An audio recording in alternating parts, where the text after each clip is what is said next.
کہانی کا عنوان خلش، قسط نمبر 1، حصہ اول۔ بیٹا، کسی چیز کی بھی ضرورت ہو تو بلا جھجک کہہ لینا، یہ تمہارا اپنا گھر ہے۔ اب فرح بیگم اس کو پیار سے پچکارتے ہوئے مان بھرے انداز میں کہہ کر کمرے سے چلی گئی تھیں، جبکہ وہ بیڈ کے کنارے ٹک گئی۔ یہ میرا گھر کیسے ہو سکتا ہے؟ یہ تو ٹھکانہ ہے نا چند دن کا۔ اس کے دماغ کی رگیں پھٹنے لگی تھیں۔ کاش کہ بابا کے ساتھ میں بھی مر جاتی۔ کیسے رہوں گی میں یہاں؟ کوئی اپنا ہوتا تو بھی تھا۔ فرح آنٹی چاہے جتنا بھی اپنا کہہ لیں مگر ہیں تو غیر ہی نا۔ ان کے گھر والے کیسے قبول کریں گے مجھے؟ وہ جتنا سوچ رہی تھی دماغ اتنا ہی معاف ہوتا چلا جا رہا تھا۔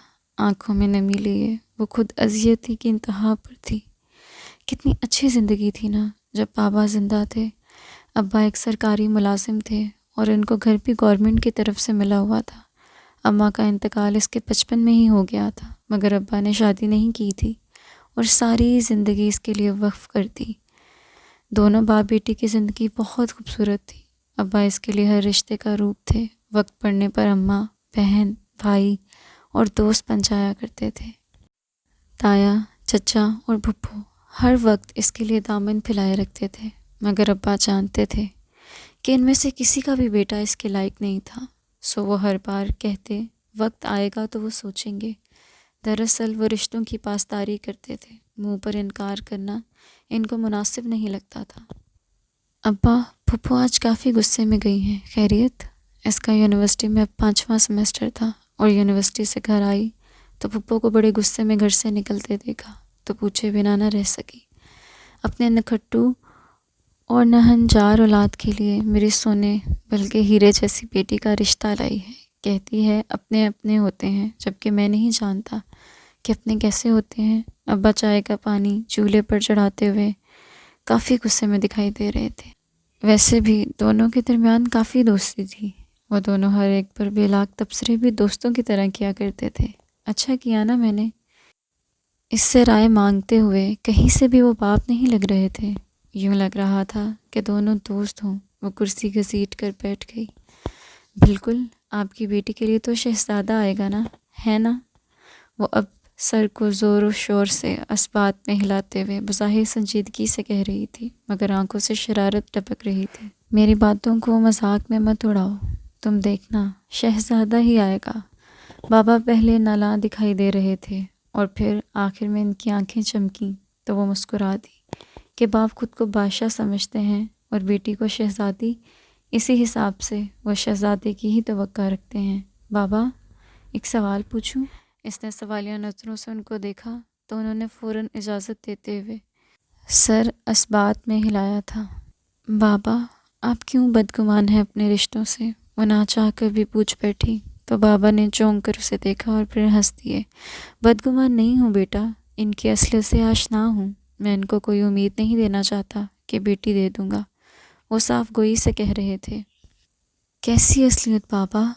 بابا نے کبھی اسے ان رشتوں کے قریب جانے ہی نہیں دیا تھا کہ وہ جان پاتی، حالانکہ اس نے تو جب بھی دیکھا تائی، چچی اور پھپھو تو سبھی بہت محبت لٹایا کرتی تھی۔ ان کو معلوم ہے نا کہ ایک تو لڑکی ہیرا ہے اور دوسرا باپ سیونگ کر چکا ہے اچھی خاصی۔ بیٹا کہنا تو نہیں چاہیے مگر یہی سچ ہے کہ ان کی نظر اس دولت پر ہے۔ اگر خلوص و محبت سے مانگتے نا تو مجھے ان سے بڑھ کر کون تھا؟ بابا کہنے لگے تو ان کے لہجے میں خود بخود سمٹ آیا تھا۔ بابا، مگر مجھ سے جب بھی ملے تو بہت محبت سے ملے۔ اس کے چہرے پر الجھن ہی الجھن تھی۔ بیٹا، یہی تو مسئلہ ہے منافق لوگوں کا، ان کے خلوص اور بغض میں بندہ فرق نہیں کر سکتا، اور مجھے دکھ ہے کہ میں تمہیں فرق کرنا نہیں بتا سکا اپنوں اور غیروں میں۔ مگر یاد رکھنا کہ اپنی ضروری نہیں خونی رشتے ہوں، کبھی کبھی اجنبی بھی اپنوں سے بڑھ کر ہوتے ہیں، بابا نے پیار سے کہا اور پھر اس کے آگے چائے کا کپ رکھا۔ بابا، فرح آنٹی بھی کیا ان جیسی ہیں؟ اسے ماما کی کزن اور دوست یاد آئیں جو جب بھی آتی تو ان کی محبت سمیٹنے کے لیے اسے اپنا دامن تنگ پڑتا دکھائی دیتا تھا۔ بالکل نہیں، وہ تم سے بے غرض محبت کرتی ہیں، اسی لیے تو کہا ہے کہ اپنے غیر اور غیر اپنے ہو سکتے ہیں۔ بابا نے مسکراتے ہوئے کہا تو وہ بے ساختہ مسکرا اٹھی۔ اس کی فرح آنٹی سے بہت دوستی تھی اور وہ بھی اس سے بہت پیار کرتی تھی۔ ان کے بچے تعلیم حاصل کرنے کے لیے بیرون ملک ہوتے تھے، سو وہ اکثر و بیشتر ہی یہاں آ جایا کرتی تھی۔ وقت اس پر بہت مہربان رہا تھا، مگر ایک دن قیامت بھی آ گئی جب اچانک بابا کا ایکسیڈنٹ ہوا اور ان کو کندھوں پر اٹھا کر لایا گیا تو اس کی کمر ٹوٹ گئی۔ ہر پل ہر لمحہ وہ روتی رہتی، دل چاہتا کاش مر جائے۔ سب کی خود غرضی باہر آنے لگی، سب ہی اس کے گھر میں ڈیرا جما کر بیٹھ گئے، مگر ان کی خود غرضی سے چھپی نہ رہ سکی۔ اسے معلوم تھا کہ یہ گھر اسے چھوڑنا ہی تھا۔ تائی امی نے باتوں باتوں میں سے بینک اکاؤنٹ میں موجود رقم کے بارے میں بھی پوچھا تو وہ ششد رہ گئی۔ پتہ نہیں کہاں سے اتنی ہمت آ گئی، کس نے جھوٹ بولا اور کہا کہ پیسے نہیں ہیں۔ پھر ایک رات ان کی گفتگو سن لی۔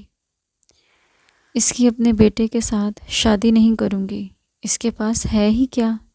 وہ ان کی بات سن کر دکھی ہو گئی تھی۔ تم پاگل نہ بنو، اس کے پاس بہت کچھ ہے۔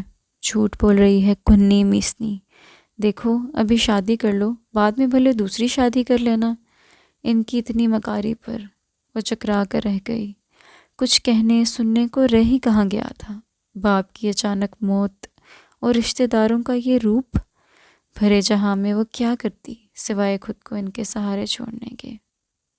وہ بالکنی میں بیٹھ گئی تھی، کچھ سمجھ میں نہیں آ رہا تھا کہ کیا کرے، کسی سے مدد مانگے یا پھر ان لوگوں کے سامنے ضبط کھوتے۔ گہری سوچوں میں گم تھی کہ اچانک کسی غیر مانوس سیاہٹ پر چونکی۔ تھوڑا سہمتے ہوئے اپنے عقب میں دیکھا تو ایک ڈیشنگ 27-28 سالہ مرد کھڑا تھا۔ یہ عارفہ پھپھو کا بیٹا حامد تھا، جس سے اس کے بابا کی وفات سے پہلے کبھی ملاقات نہیں ہوئی تھی۔ وہ کافی معروب کرنے والی شخصیت رکھتا تھا۔ اسے نرمی سے سلام کیا تو اس کے تنے اعصاب ڈھیلے پڑ گئے۔ آپ بیٹھیں۔ آداب میزبانی یاد آئی تو اس نے سامنے کرسی کی طرف اشارہ کیا تھا۔ آپ بھی بیٹھیں پلیز۔ وہ مسکرا کر کہتا ہوا بیٹھا تو وہ پھر تذبذب میں مبتلا ہو گئی کہ کیا یہ بھی تو ان منافق رشتوں کا کوئی نیا روپ تو نہیں کہ اتنی نرمی اور عزت سے بات کرنا تاکہ اسے پھانس سکیں۔ یہ سوچ آتے ہی اس کے چہرے پر سختی عود آئی تھی۔ آپ کا نام بھول جاتا ہوں، تھوڑا مشکل ہے، آپ بتا سکتی ہیں؟ وہ شاید کوئی بات کرنے لگا تھا، تبھی نام بھولنے پر تھوڑا شرمندہ سا دکھائی دے رہا تھا کہ اس کا نام بھولنا کوئی عقل مندی تھوڑی تھی کہ وہ اس کی کزن تھی۔ آپ کو جو بات کرنی ہے آپ کر سکتے ہیں، میرا نام یاد رکھنا ضروری نہیں ہے۔ نہ چاہ کر بھی اس کے لہجے میں زمانے بھر کی سختی آ گئی تھی، اور وہ تو اس کے لب و لہجے پر پل بھر کو بھنجکارا گیا تھا، کیونکہ وہ باہر سے جتنی مطمئن نظر آ رہی تھی اندر سے اتنی ہی موجوں کی زد میں دکھائی دے رہی تھی۔ نام بتانے میں کوئی حرج ہے؟ وہ آبرو اچکاتے ہوئے بولا تو اس نے فوراً اس کی جانب دیکھا۔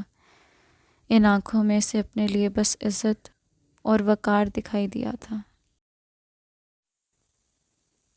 اسکلم زویا مجید چودھری۔ قسط جاری ہے۔